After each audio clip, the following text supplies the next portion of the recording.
just like to know first off, this marriage with you and Greg LeMond, how did it begin? And I guess when it did begin, did you ever think that, boy, it would be like this? Well, it's a lot of work. Yeah. We're just trying to fill the order and keep the quality up and make them as fast as we can. The demand is rather high right now, so you know, we're just working our asses off to fill the order. How we met LeMond is kind of an interesting story. The team got some carbon fiber frames that were of the sort that's glued into aluminum lugs, and the team didn't want to ride them.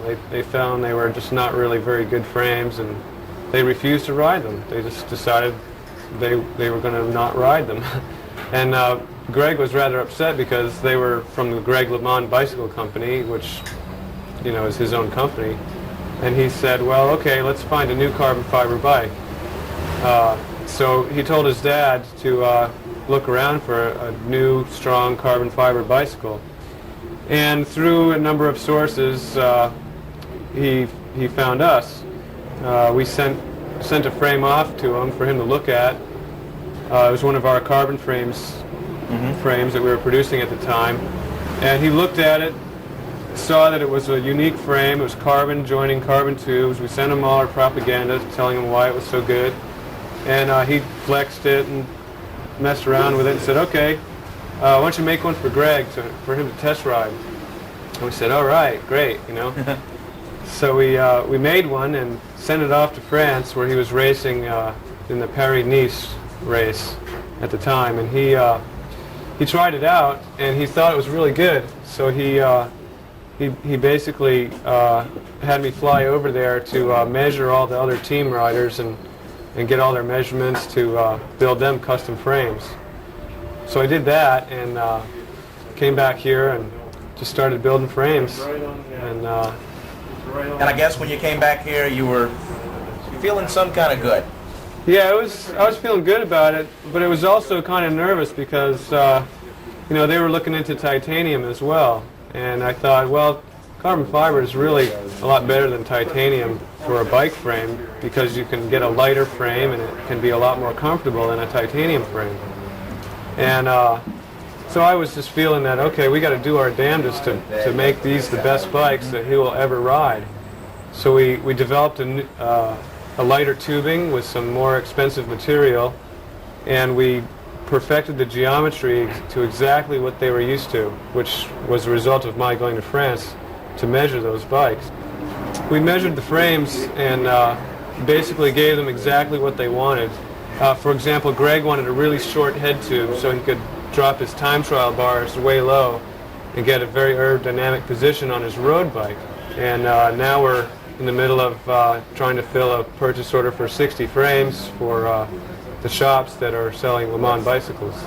So it's just been an avalanche of demand.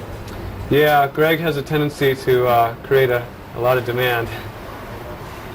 And I mean, are you overwhelmed? Are you like, I mean, do you sometimes just go, oh, geez, I never thought that? Well, I don't know. When I built my first prototype, which is right here, you know, the intention behind building the bike was to build a bike that wouldn't break. You know, the other carbon bikes out there had a reputation of being kind of fragile.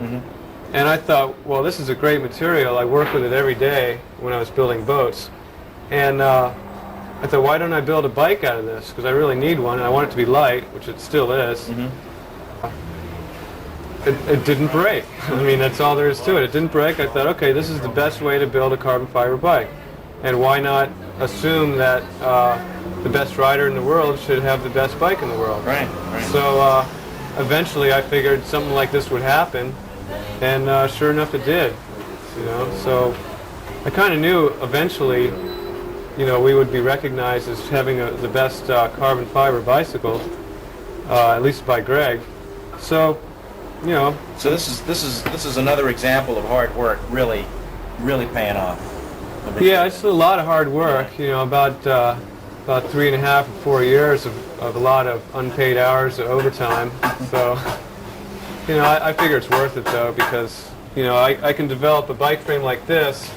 I can get an executive in some oil company to ride one maybe, and he'll start thinking, hey, bicycles are really happening. I think I'll, you know, put some energy into, you know, alternative transportation instead of all these cars jammed on the freeway. You know, some way I can have an influence on that. How must it feel to flick on the tube and seeing your product, you know, on national TV and the highlights? You know, I mean, It's a nice feeling. Haven't had that kind of exposure before, so it's definitely new and exciting. I actually don't have a TV, so I have to rely on friends to tape the shows for me. That's good. So aside from all the commercials, it's kind of fun. So you know, we'll see what happens.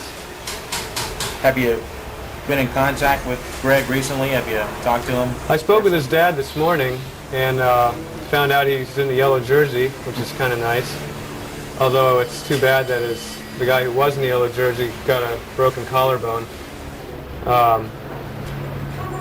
Greg's feeling great.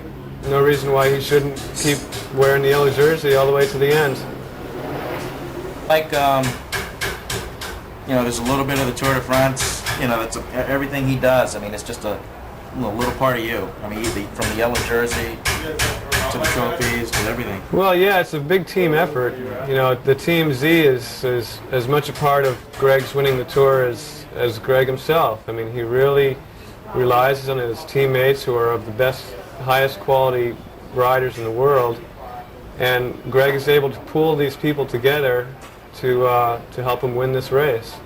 And he's able to get us to build a custom geometry frame of the lightest you can get, and it won't break on him either. Alrighty. Okay, good enough. All right. So, the Team Z uses that same clear coat on their frames. Why don't you run your index on that? Your index again. Give some scale. Okay. Yeah. Oh, is this thing done baking? No, it's got a ways to go. I'm just tightening it up. It's got about 6 hours, 6 to 8 hours of curing to go. What I'm doing now is tightening up the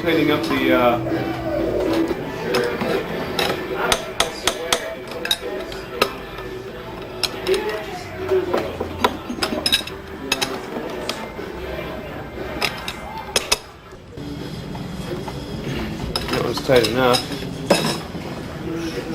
And the bottom rack is a little bit more.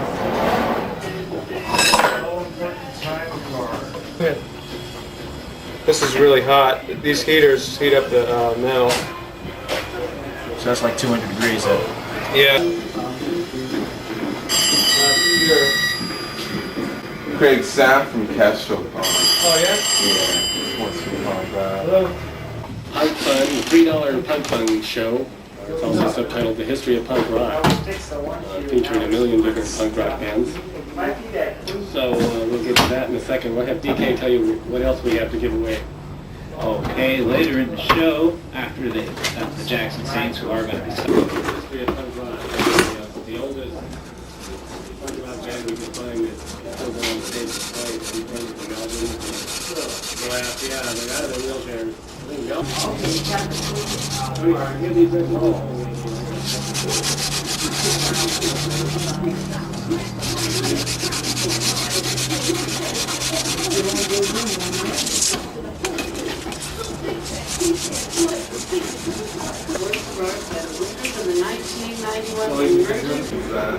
Okay.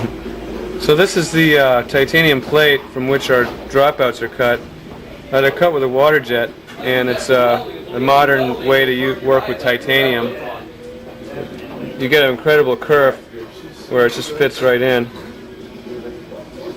And they just pop out with a 40,000 pounds per square inch of water.